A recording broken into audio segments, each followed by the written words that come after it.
लग्नानंतर होईलच प्रेम या मालिकेचा आजचा म्हणजे 12 एप्रिलचा भाग तुम्ही ऐकत आहात प्रेक्षकांनो. नंदिनीने काल रम्याला सणसणीत उत्तर दिलंय तिच्या कानशिलात लगावून. पण ही गोष्ट आता नंदिनीला जरा खटकत असते, ती थोडी डिस्टर्ब झालेली असते. तेवढ्या तिथे जीवा येतो आणि नंदिनीला पाणी देतो. नंदिनी म्हणते नाही नको मला. जीवा म्हणतो घे ग. मग नंदिनी 2 घोट पाणी पिते. जीवाला लक्षात येते की नंदिनी थोडी डिस्टर्ब. जीवा नंदिनीला म्हणतो काय झालं नंदिनी, तुला असं म्हणजे या रूपामध्ये मी पहिल्यांदा पाहिलं, पण तू टेन्शनमध्ये आहेस का? तू जे काही केलं त्यामुळे तुला पश्चाताप होतोय का? मग नंदिनी रडायला लागते आणि म्हणते मला ना खूप टेन्शन आलंय हो, माझ्यामुळे घरातली शांतता भंग झाली आहे. जीवा म्हणतो तू जे केलंयस ते काही चुकीचं केलेलं नाहीये, तू का टेन्शन घेतेस? मग नंदिनी म्हणते हो मोठी बहीण म्हणून मी काही चुकीचं नाही वागले, पण या घरची धाकटी सून म्हणून मी चुकली. फार ओशाळल्यासारखं वाटतंय हो मला. एक सांगू तुम्हाला जीवा, मी ना खूप संयम सोडून वागणाऱ्यातले नाहीये. खूप टोकाचं जरी झालं तरी मी अशी कधीही कोणावर हात नाही उचलला. मी सगळ्या गोष्टी शांतपणे सोडवते. पण रम्याने आज जे काही केलं ना त्या सगळ्यामुळे माझा आज तोल सुटला हो.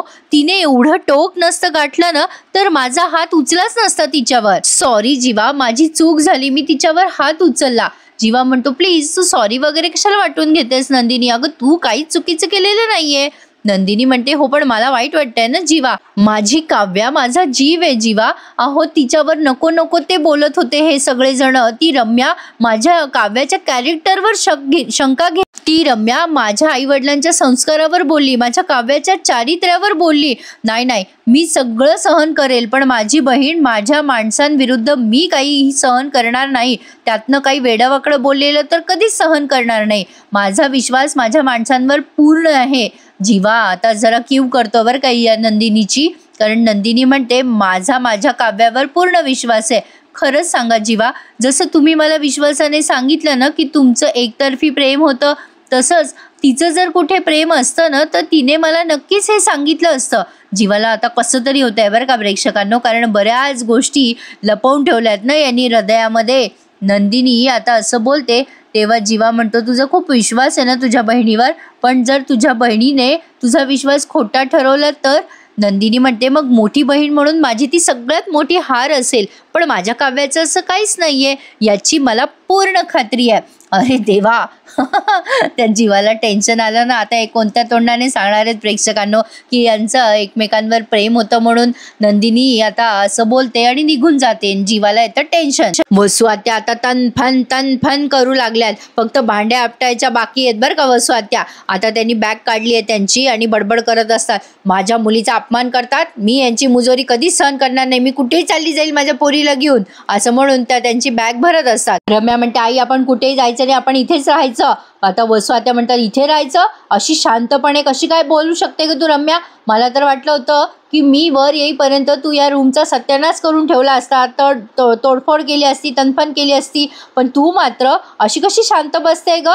तू बैस शांत, पण मी काही शांत बसणार नाहीये. माझ्या मुलीचा अपमान हा माझा अपमान आहे हे त्या सगळ्यांना कळलंच पाहिजे.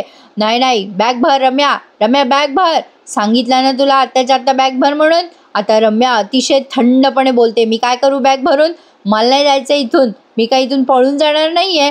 इथून निघून जाणं म्हणजे पार्थला गमावणं असं होतं आई, तुला काही कळतंय का? नाही मी ते करूच शकत नाही, मी पार्थला गमावू शकत नाही. आता रम्याने तिचा निर्णय सांगून दिलाय बरं का तिच्या आईला. आता इकडे बिचारे हे पार्थचे आई वडील टेन्शनमध्ये असतात त्यांनी कोणाकोणाला फेस करायचं प्रेक्षकांनो, त्यांच्या मनाचा विचार काहीच कोणी करत नाही. आता त्या मानिनताई म्हणतात हे बघा तुम्ही ना उगाच टेन्शन घेताय, नका बरं त्रास करून घेऊ स्वतःला. मग आता ते पार्थचे वडील म्हणतात असं कसं म्हणते ग मानिनी तू?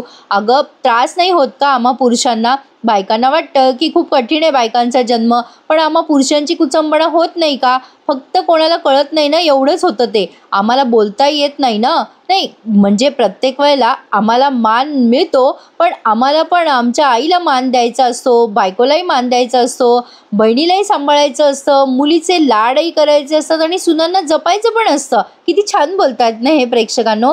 आता ते पुढे म्हणतात बायकांचे इमोशन्स कसे शॉर्टेड असतात, आम्हा पुरुषांना ना नात्याच्या तारेवरची कसरत नाही जमत ग मानिनी. अशा वेळेला कोणाची बाजू घ्यायची ना असं कळतच नाही बघ आम्हाला, काय करावं ते काही समजत नाही बघ, खूप अवघड होतं.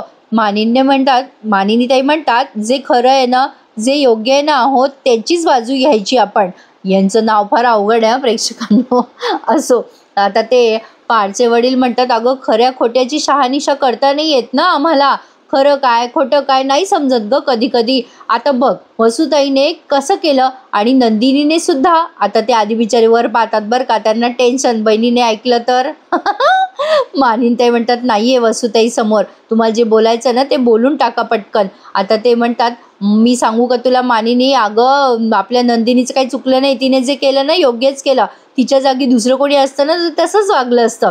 आता ते एवढं बोलतात आणि इकडे या वसू आत्या या रम्याला झापून देतात. त्या म्हणतात, कुठल्या पार्टच्या गोष्टी करते का तू? त्या पार्ट सोबत सगळेजण तुझं लग्न लावायला तयार झाले होते तेव्हा पळून गेली होतीस ना रम्या तू मांडवातून. आता मारे म्हणतेस मला पार्थ हवाय म्हणून. काय केलं काय या पार्थने तुझ्यासाठी? काय केलं त्या पार्थने? त्या नंदिनीने तुझ्या मुस्काटात मारली तेव्हा त्याच्या तोंडातून एक चकार शब्द तरी निघाला का? ए रम्या, अगं मला कळत नाहीये तू किती अपमान सहन करणार आहेस, कुठपर्यंत चालू देणार आहे हे? रम्या आता एकदम डेस्परेटली म्हणते, आई पार्थ माझा होईपर्यंत हे सगळं चालणार आहे, माझी खात्री आहे. माझा पार्थ आता लवकरच माझा होणार आहे.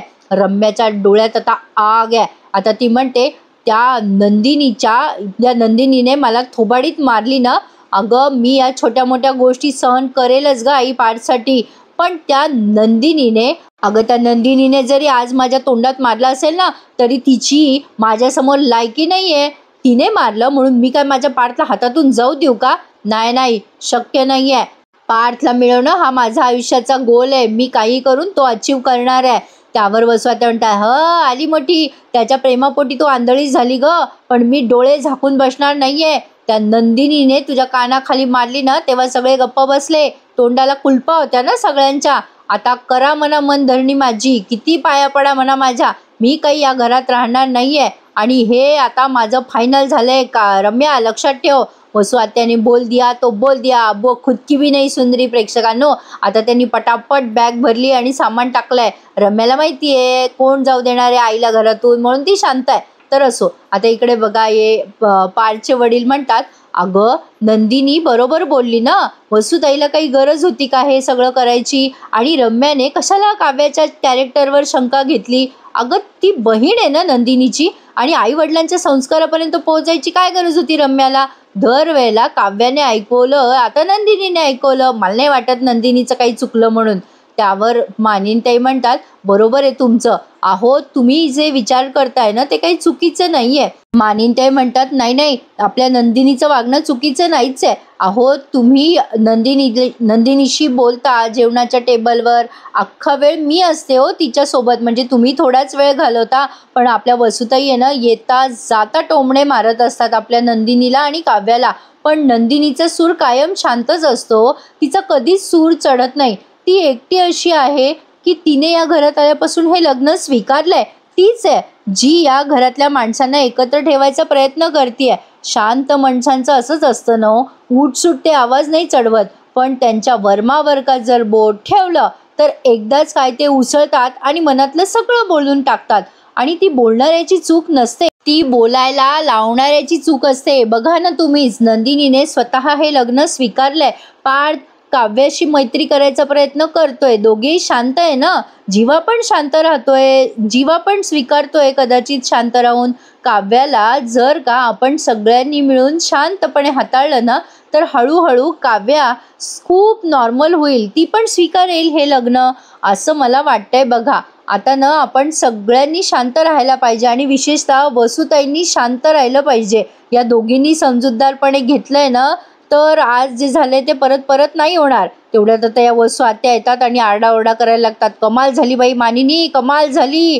अगं इतके दिवस या घरामध्ये आपण एकत्र नांदलो ना, अगं तुला मी कायम माझी मैत्रीण मानली. तुझं लग्न, तुझं डोळा जेवण, तुझ्या लग्नाचे वाढदिवस, तुझे वाढदिवस केला का नाही साजरा मी या घरामध्ये? यांनी सगळं काढलंय बरं का आता उगतं मागच्या जन्माचं.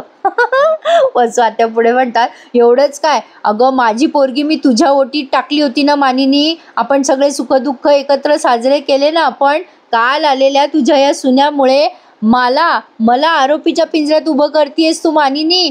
मानिनी त्या म्हणतात, नाही हो ताई, असं काही नाही आहे.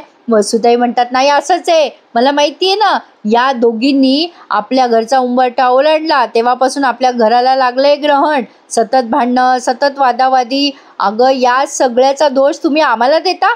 प्रत्येक वेळेला मला आणि रम्याला दोषी ठरवलं जातंय. म्हणजे फक्त तुला नाही वाटत आहे हे मानिनी, अगं माझ्या भावाला पण हेच वाटतंय. म्हणजे प्रेक्षकांनो, करून सवरून या नामानिराळ्यावर का. आता पुढे वसू आत्या म्हणतात अगं धुराळा उडवतात या दोघी बहिणी आणि कुसळ ठरतोय आम्ही, सगळ्यांच्या डोळ्यात आम्हीच कुसळ ठरायचं का. नाही नाही मानिनी, हे असंच असेल ना तर आता मी इथून निघून गेलेलीच बरी. रम्या रम्या चल. आता जाऊ द्यायचं असतं ना प्रेक्षकांनो, यांना कशाला उगाच अडवलं. असो, आता ते बिचारे म्हणतात विक्रम थांब ग ताई. आता त्या वसुताई म्हणतात मला तू आता या क्षणापासून विसरून जा विक्रम, तू विसरून जा की तुला मोठी बहीण आहे. ते म्हणतात अगं असं काय करते वसुताई, नको जाऊ ग घर सोडून. मग आता लगेच या वसू आत्या रम्याला म्हणतात रम्या चल चल लवकर, आता तुझं हे घर राहिलं नाहीये, पण आजपासून आता माझं माहेर पण राहिलं नाहीये. इमोशनल ब्लॅकमेल करताय वसू आत्या. आता वसू आत्या त्यांची बॅग घेऊन पुढे चालायला लागतात बरं का. आता ते चिडतात. शेवटी पाठचे वडील म्हणतात अगं काय चाललं वसुताई तुझं, घर सोडून काही प्रश्नांची उत्तरं मिळणार आहे का तुला. अगं थांब बाई जरा, सोड ती बॅग. पण त्या मोठ्या मोठ्याने आगदावणेपणा करायला लागतात. आता लगेच त्या मंजू आत्या आल्या बरं का. त्या म्हणतात अगं ताई कुठे चालली तू. वसू आत्या म्हणतात चालली मी घर सोडून कायमची. वसू आत्याने एवढा इमोशनल ड्रामा केलाय का काय सांगू प्रेक्षकांनो. आता सगळ्यांच्या चेहऱ्यावरचे एक्सप्रेशन्स बघा. वसू आत्या म्हणतात या घरामध्ये आम्ही आडगळीची जागा झालोय ना, माझ्या मुलीचा आणि माझा अपमान केला जातो या घरात, आता आम्ही काही या घरात राहणार नाहीये. आता ते पारचे वडील म्हणतात अगं असं काय करते ताई, कोण म्हणाल तुला आडगळ. अगं आडगळ, अगं वसुताई आडगळ म्हणजे ती असते जी घरच्यांना नको असते, तुला कोण नको म्हणलं या घरामध्ये. पण आता त्या वसू आत्या म्हणतात नाही विक्रम नाही, मला सगळं कळतंय. अरे तुझ्या सुना कशा वागवतात आम्हाला, अरे एकेकाळी याच गोष्टीचा वापर केलेला असतो रे, म्हणजे जी कधी काळी आपल्या उपयोगी पड. काय बोलताय, माझ्या डोक्यावरून गेलेलं आहे. म्हणजे कधी एकेकाळी कोणीतरी वापरून घेतलेलं असतं, आता कोणाची गरज नसते, ती अडगळ असते, असं काहीतरी बोलता बाई त्या. आणि आता वसू आत्या म्हणतात ती झाले मी आता या घरात, एक अडगळ झालेली आहे मी. आता ते बिचारे पाया पडायचेच बाकी आहे. अगं वसुताई नाही ग, असं काही नाहीये, तू उगाचच काहीतरी बोलतेस. अगं तू माझ्यासाठी या घरासाठी काय काय केलंय ते सगळं लक्षात आहे बाई माझ्या, तू असं का विचार करते. अगं मी माझा बिझनेस सुरू केला तेव्हा सगळे शेअर सगळे पॉलिसी विकून तू मला पैसे दिले होते ग वसुताई. म्हणजे यांच्या डोक्यावर या बाईचे उपकार आहे प्रेक्षकांनो, म्हणून हे ऐकून घेतात. असो, मग आता ते म्हणतात अगं ताई तू तुझ्या सगळ्या FD मोडल्या होत्या, माझ्या सगळं लक्षात आहे तुझे सगळे उपकार. अगं ताई प्रश्न फक्त पैशाचा नाही आहे ग. अगं वसुताई प्रश्न पैशाचा नव्हता ग, तू कायम आमच्या पाठीशी धीर देऊन उभी होती. म्हणजे तू आमचा इतका विचार केलाय ना तेवढा आम्ही तुझा नाही केला ग. अगं रम्याचे बाबा गेल्यावर तुझे उरले सुरले दागिने पण तू मानिनीला आणि मला दिले ग. तू म्हणालीस की हे दागिने मला नाही मिरवायचे, तू तुमच्याकडे तुम्ही ठेवा.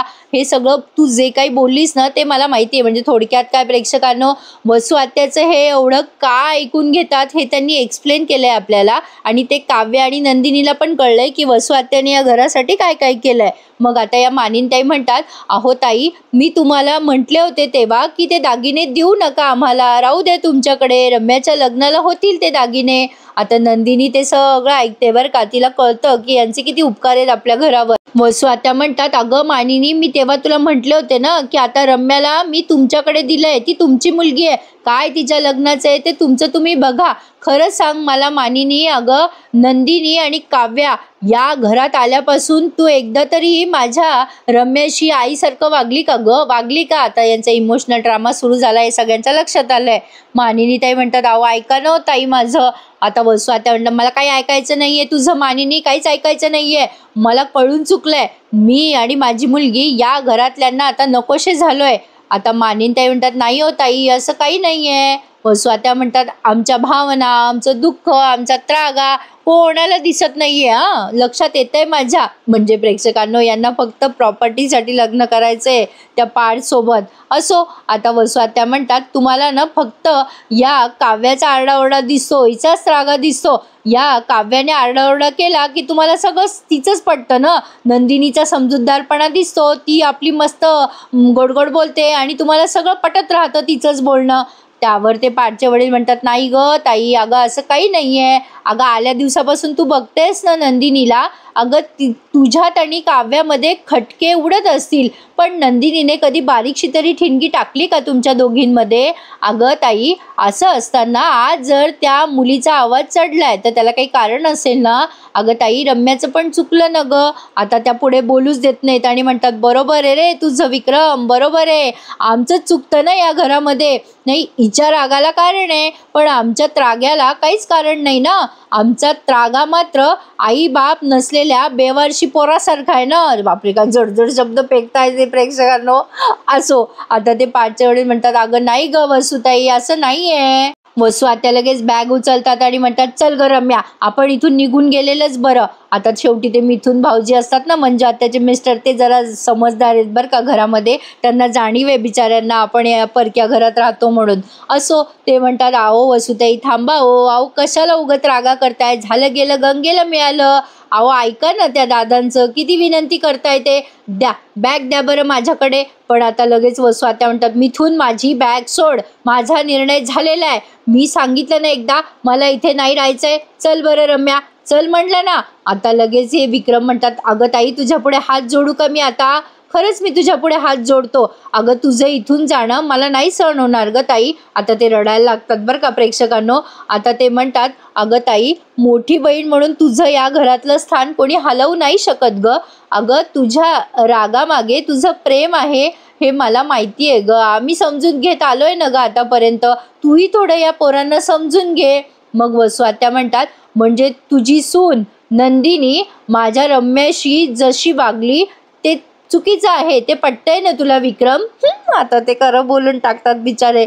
आता वसू आत्या असं बोलल्यानंतर ते म्हणतात, हे बघ, मला असं म्हणायचं नाही वसुताई, पण रम्या जे काही वागली ते मला पटलेलं नाहीये. आता लगेच वसू आत्याचा इगो हर्ट झाला ना पुन्हा.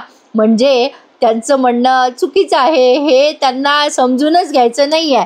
मग आता ते पारचे वडील म्हणतात, मला नाही वाटत वसुताई नंदिनीचं काही चुकलंय, रम्याने पण असं वागायला नको होतं. आता ते किती सेन्सिबल बोलतात बघा. ते म्हणतात, अगं ताई, नंदिनी सारखी सेन्सिबल आणि तारतम्य बाळगणारी मुलगी जेव्हा असं बोलते तेव्हा ते बोलवणाऱ्याची चूक असते, मला असं वाटतंय बाई. आता असं बोलल्यावर या वसू आत्याचा अजून पारा चढतो.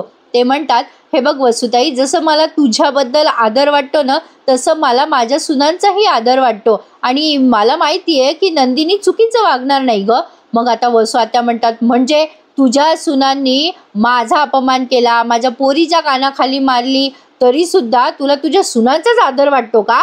आता ते म्हणतात, अगं नाही ग ताई, नंदिनीने रम्यावर हात उचलला कारण रम्याने तिची मर्यादा विसरली, रम्याने तिची मर्यादा क्रॉस केली ना.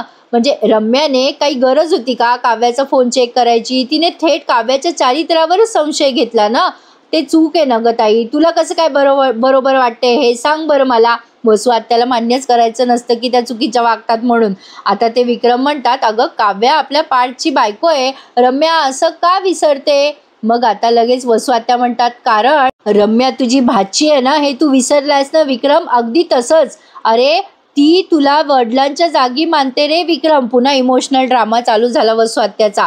आता वसू आत्या म्हणतात, नंदिनीने रम्याच्या कानाखाली मारली तरी तू नंदिनीला पाठीशी घालतोय विक्रम. वा रे वा, हे बरं चालतंय रे तुला. आता तो जीवा बिचारा वैतागलाय, सगळेच वैतागले वसू आत्याच्या बोलण्याला. नंदिनी आता टेन्शनमध्ये आली. वसू आत्या म्हणतात, बघ रम्या बघ, आली म्हणे माझी माणसं, आली मोठी माझी माणसं, कोणी नाही आहे इथे माझं. लगेच वसू आत्या रडायला पडायला लागतात. चल रम्या चल, आपण निघून जाऊ बाई इथून. या असले इमोशनल ड्रामे केले की सगळं साधता येतं प्रेक्षकांना. अवघडच आहे. आता शेवटी त्या बॅग घेऊन निघतात. मग ते विक्रम म्हणतात, थांब ग वसुताई थांब, अगं काय करू असं की मी तुला थांबवू इथे, काय करू मी तुझ्यासाठी सांग. मग आता त्या वसू आत्या म्हणतात, ठीक आहे ना, मग तुझ्या सुनेला सांग माझ्या रम्याची नाक घासून माफी माग म्हणून. आता त्या नंदिनीलाही टेन्शन आलंय आणि त्या पारच्या वडिलांना, मानिनी ताईंना, सगळ्यांना वसू आत्या वाटेल ते करून घेता इमोशनल ड्रामा करून. हे सगळ्यांच्याच लक्षात येत आहे. काव्याला तर अजिबात पटलेलं नाही आहे, पण तरी सुद्धा सगळे भांबावून एकमेकांच्या तोंडाकडे बघतात. आणि प्रेक्षकांनो, हा एपिसोड इथेच संपवलाय त्यांनी. आता शेवटी वसू आत्याच्या समोर येते नंदिनी. आता पुढच्या भागात दाखवलंय त्यांनी वसू आत्याला नंदिनी खूप सेन्सिबल उत्तर देते. ती म्हणते, वसू आत्या, मी तुमची माफी मागेल पण रम्याची माफी मी नाही मागणार. आता बघा, ही काव्या पार्थला म्हणते, तुम्हाला वाटत असेल चुकीचं, तुम्हाला कल्चरल शॉक बसला असेल, बसू देत, पण माझी ताई आत्ता जे काही वागली आहे ना ते. आता पार्थ म्हणतो, हो त्या बरोबर वागल्यात. मग आता नंदिनी म्हणते, माझं नुकसान करणाऱ्याला मी माफ करू शकते पण माझा विश्वासघात करणाऱ्याला मी कधीच माफ करणार नाही. म्हणजे बघितलं का प्रेक्षकांनो, नंदिनीने जीत भी उसकी की है और हार भी. म्हणजे काय, नंदिनीने वसू आत्याची मोठ्या मनाने माफी मागितली पण रम्याची नाही मागितली. पण जीवाला टेन्शन आलं ना, आता तो नंदिनीचा विश्वासघात कसं काय करेल, शक्यच नाहीये. त्यामुळे आता यांचं नातं असं एकमेकांशी हळूहळू जुळत जाणार आहे आणि लग्नानंतर प्रेम होणारच आहे. तर असा आहे आजचा भाग. कसा वाटला प्रेक्षकांनो सांगा. आजचा भाग त्यांनी खूप मोठा दाखवला, तसा मी तुम्हाला प्रत्येक भाग डिटेलमध्येच देत असते. आवडला ना तुम्हाला, मग प्लीज आवर्जून जाता जाता माझ्या या रिव्ह्यूला लाईक करायला विसरत जाऊ नका. तेवढंच आपलं माझ्या मेहनतीचं काहीतरी एफर्ट मला मिळतं. तर टेक केअर. भेटूयात उद्याच्या भागात. छान वाटला असेल आजचा भाग तर लाईक कमेंट करायला विसरू नका. धन्यवाद.